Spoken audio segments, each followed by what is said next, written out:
Plus facile qu'une pizza, il suffit de râper 3 pommes de terre. Je vais commencer par ajouter un oignon haché, bien frais. Ajouter un filet d'huile dans la poêle, juste ce qu'il faut pour faire sauter. Je vais aussi ajouter une carotte râpée. Et je vais aussi mettre un poivron rouge bien coupé avec une pincée de sel pour rehausser les saveurs. Maintenant, je vais faire sauter tous les ingrédients très bien, en mélangeant constamment. Ainsi, nous commençons à préparer cette recette délicieuse et pleine de saveurs.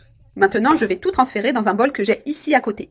Maintenant, je vais ajouter ici 3 pommes de terre râpées, bien égouttées. J'ai mis 3 grosses pommes de terre et aussi un peu d'oignon haché. Je mélange très bien tous les ingrédients jusqu'à ce qu'ils soient bien complètement intégrés. Nous mélangeons bien les pommes de terre avec les légumes déjà sautés. Et en attendant, nous allons préparer la pâte de notre pizza. Je commence par ajouter 3 œufs entiers dans un grand récipient, avec une pincée de sel pour équilibrer les saveurs. Et maintenant, je bats bien les œufs avec une fourchette ou un fouet. Pour former la base de cette pâte, super facile à préparer, j'ajoute 3 tasses de lait à température ambiante. Et tout de suite, j'ajoute 200 g de farine de blé. J'incorpore petit à petit en mélangeant bien pour éviter les grumeaux. Une pâte très simple, pratique et parfaite pour le quotidien. Totalement différente de tout ce que vous avez pu goûter avant. Maintenant, je vais ajouter la levure chimique, qui est fondamentale. J'ai utilisé 2 cuillères d'eau café bien pleines de levure chimique. Je mélange à nouveau pour bien intégrer la levure dans la pâte. Maintenant, je prends les légumes que nous avons sautés plus tôt et je les ajoute dans cette pâte pour tout mélanger. Nous mélangeons très bien les légumes avec la pâte jusqu'à ce qu'ils soient intégrés. Et ainsi, nous préparons cette pizza maison, délicieuse et saine.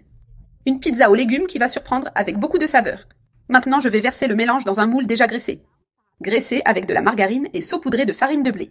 Je verse tout et je répartis bien pour que ce soit uniforme. Je répartis les légumes pour qu'ils soient bien répartis. Maintenant, je mets au four préchauffé à 200 degrés pendant 40 minutes. Peu avant de sortir du four, nous allons terminer avec le fromage. Maintenant, j'ajoute du fromage râpé par-dessus, de manière généreuse. Je couvre toute la surface de la pizza avec ce fromage délicieux. Il va fondre et rendre la pizza encore meilleure.